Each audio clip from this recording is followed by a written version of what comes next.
Welcome back to Tokyo Portfolio. Today we are in Meguro, one of the most popular neighborhoods to live in Tokyo these days, and I'm going to show you something I've never shown you on the channel before.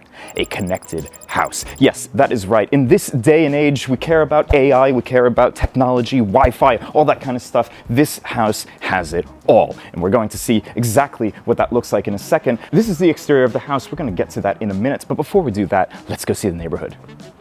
I've shown this part of Tokyo many times on the channel, so I'll make today's neighborhood guide relatively quick. The closest station to this house is Gakugei Daigaku Station, meaning that you have direct access by train to Shibuya, Nakameguro, Shinjuku, and Ikebukuro. The station area has a collection of great restaurants and cafes, with some standout ones being Chifo, a Taiwanese restaurant, the Bistro Saru Lodge, a branch of Woodberry Coffee, and 5 Trees, a local craft beer brewery. Now, let's go back to the property.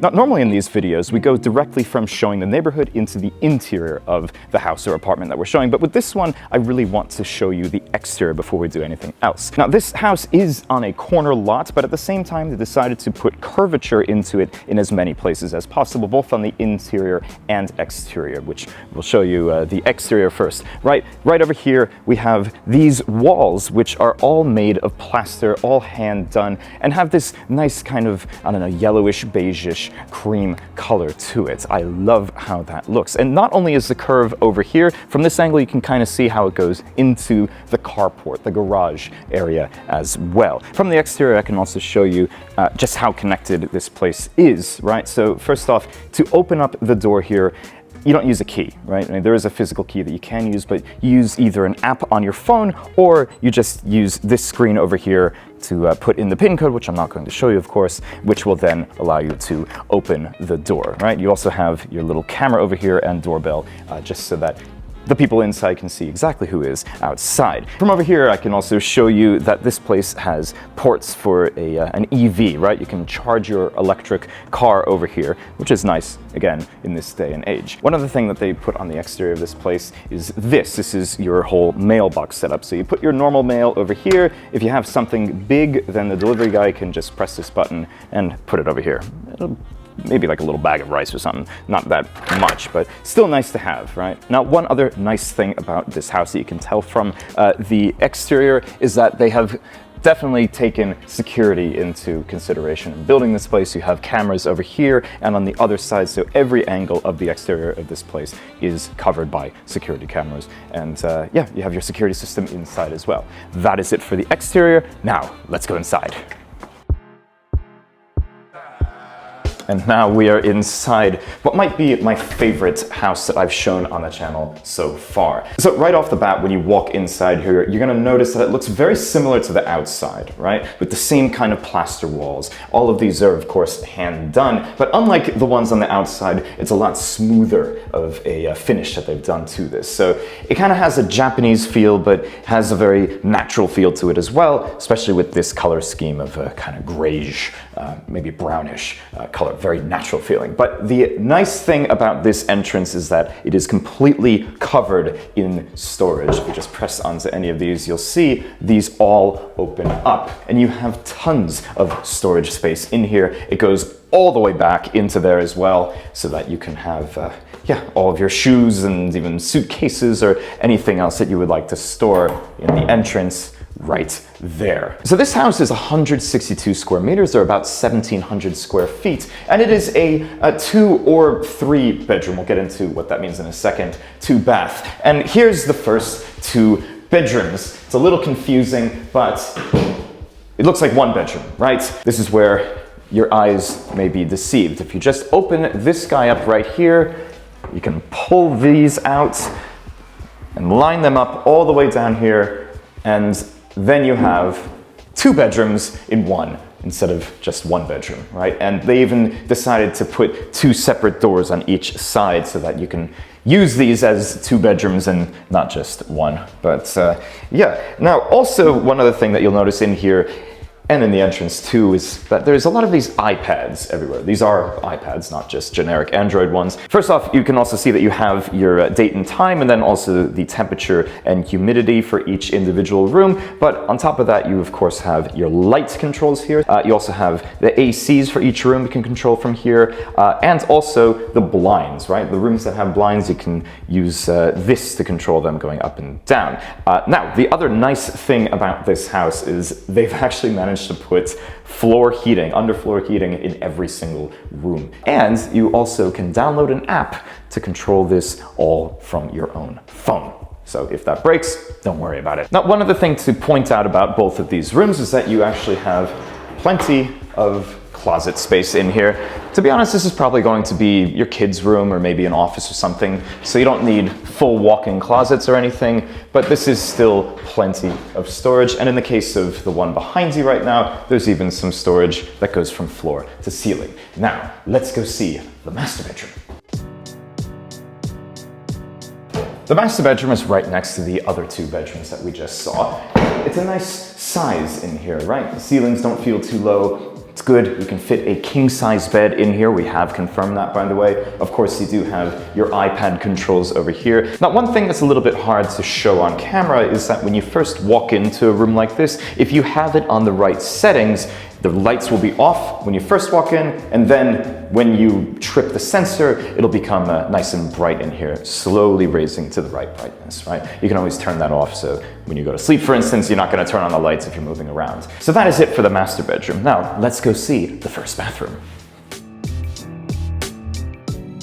To get to the first bathroom, you just come out of any of these bedrooms and walk down the hall a little bit. First off, this being Japan, the toilet is not in the same room as the rest of the bathroom. And they positioned it right under the stairs just to, make sure that you use every last inch of space in here. But this is your bathroom, right? You have your sink area over here. It's a dual vanity sink, very nicely done, with the kinds of faucets that come out so you can, get into all the extremities of your fingernails or whatever you're going to do with that. This is all storage behind here as well, which is great. I love having a nice medicine cabinet. Of course, you have that iPad over there to control the lights and the AC in here. You get either really freezing in the winter or really, really hot in the summer. So they decided to put a mini AC right up here. These are becoming more and more popular, but yeah, they're great to have and they work perfectly fine. Now, also right next to that, you have this. This is your already included dryer, right? So you have to build the house around having a dryer just for ventilation and all that, but they're giving you the dryer as well. You put your washing machine down here, yeah.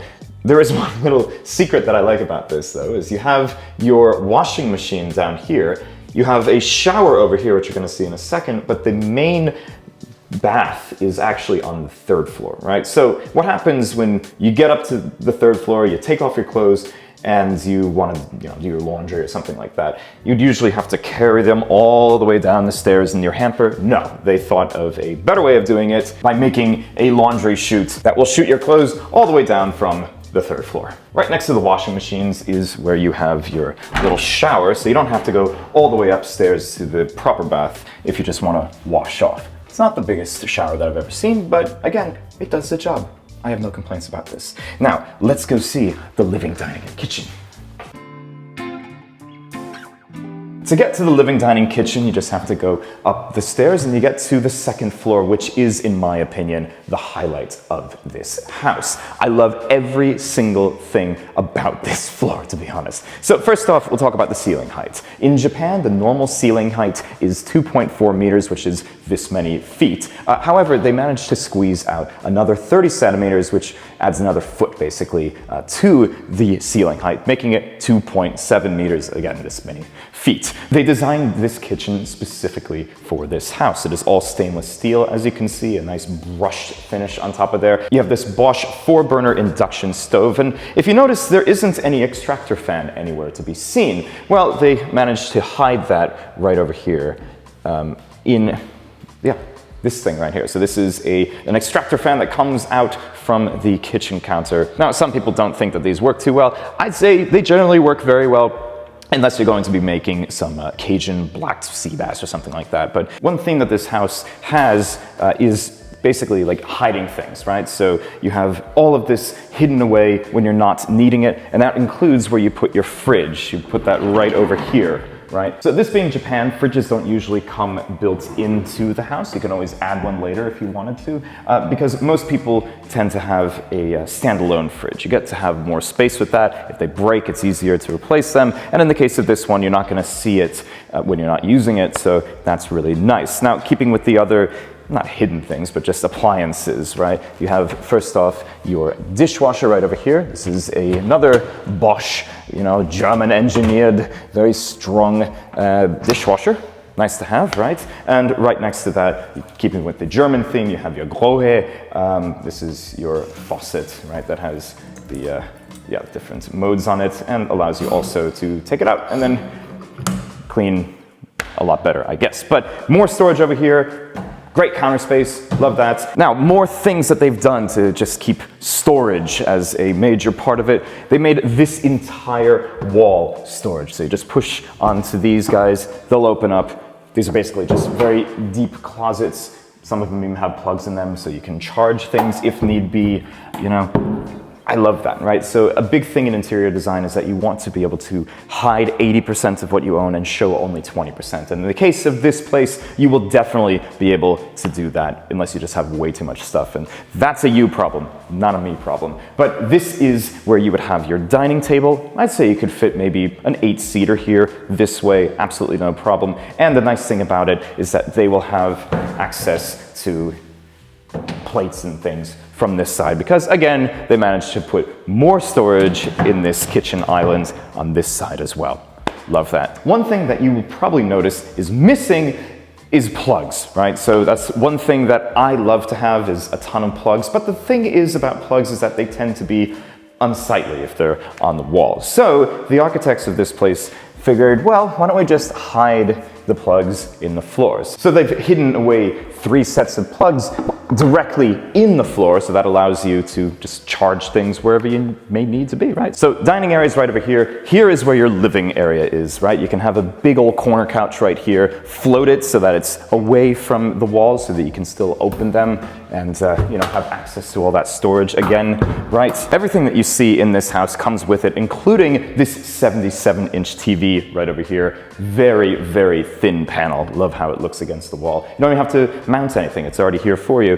And you have some extra storage right down here where you can put some of your, your audio visual equipment right here, preamp or something like that, and hide it all away. And they've also managed to make it so that it's easy to run the wires all over the place. So that really makes things quite easy to do, right? From where I'm standing, you can really see just how tall the ceilings are on this side, right? So as I mentioned, they're 2.7 meters high over here, but once you get to this side, it gets up to 5.7 meters, which is just about 19 feet. So yes, these are very high ceilings just on this side, which allows even more light to come in. Now, coming out over here, though, you have your north-facing window, which leads into your little balcony, right? So let's go see that balcony.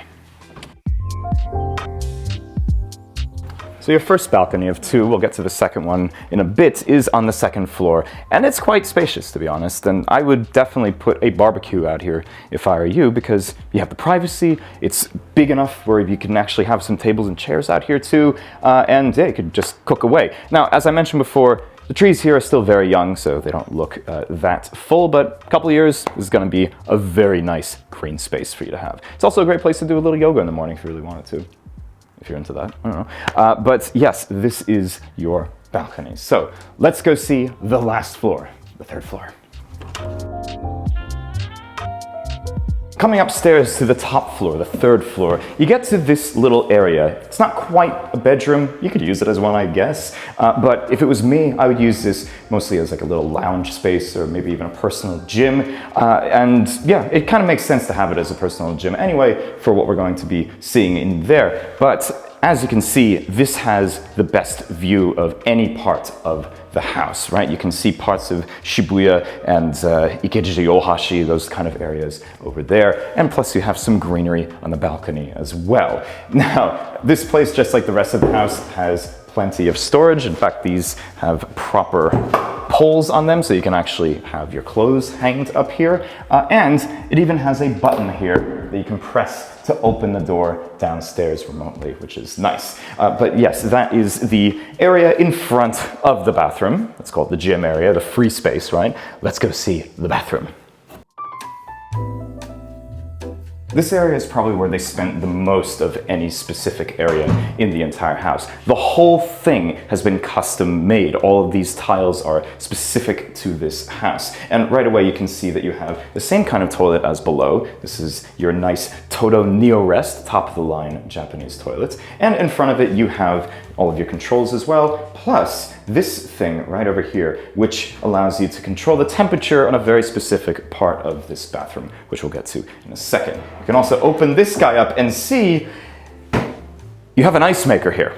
Now, why would you need an ice maker in your bathroom? The answer is actually the same as what this is for, is right over here inside your bathroom. Yes, so you have your own personal sauna in here. You could fit probably 2 people, 3 if you really wanted to squeeze them in. People who really like taking saunas probably know that the best way to enjoy a sauna is not just to be hot, right? But also to get really cold afterwards, get into your cold plunge, right? So that's what that little ice machine over there is for, is to fill up that bathtub over there, which we'll see in a second, with ice and just cool off right away. I love that. But speaking of which, let's go see the rest of the bathroom. It's more or less a Japanese style bath with some Western influences, right? So the whole thing is open, which is nice. You have your separate shower area right over here, including your rain shower and your handhold too. And once you're done washing off or even washing all of the sweat off from your sauna, you just hop right into this bath, which, while it may not be the widest bath in the world, is quite long, so you can easily have 2 people in here comfortably. And the nice thing about this is that you have this view right over here, at least you have the sunlight facing south, and it's pretty private up here too. There's not really that many people that can see into this. If you really care about privacy, all you need to do though is just take down this blind. That's not an issue. But if you're like me and you don't care what people see or what parts of you that people see, you can even open up this window over here, and have a little bit of airflow coming into here. So you can feel kind of like you're outside in a Rotenburo style bath, right? And I also like how they've made this ledge over here where you can put a little extra, I don't know, some candles or a book or something like that, just something to enjoy while you're in your bath. But that is it for the bath itself. The sink over here is more or less the same kind as the one downstairs. Dual vanity, same exact kind of, cabinetry and all that. I did forget to show you one thing though, and that is, let's say that you're washing your hands or you have some, I don't know, makeup or cosmetics or something on them. You don't want to get this beautiful white cabinetry dirty, but you need to open up the thing below you, right? You just put your leg like there and it pops right open for you directly, and you can even close it with your leg at the end as well. No problem. Love that. Handsless, hands-free, that's the word it was. But right next to your sink is the second balcony, so let's go see that.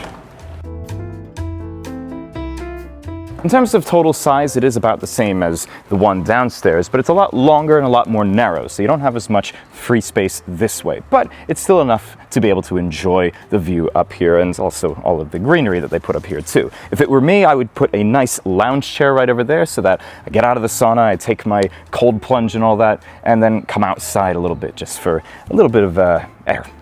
Fresh air. But from this point, I would like to tell you a bit more about this house. Let's just go over the whole thing. It's 162 square meters, or about 1,700 square feet. It's a 2 or 3 bedroom, depending on how you lay it out, and 2 bath. Really nice to have those 2 full bathrooms. Now, this place is brand new, very well connected, and can be yours for 450 million yen, which these days comes out to just about $2.9 million. And while this may not be the cheapest place in the entire neighborhood, it's definitely the nicest and my favorite by far. If you want to learn more about this property, check out the link in the description below. Also, please go to tokyoportfolio.com if you want to see other listings in the Tokyo area. You can also follow us on LinkedIn, Facebook, Instagram, and of course, please subscribe to us on YouTube. Now, until next time, thanks for watching.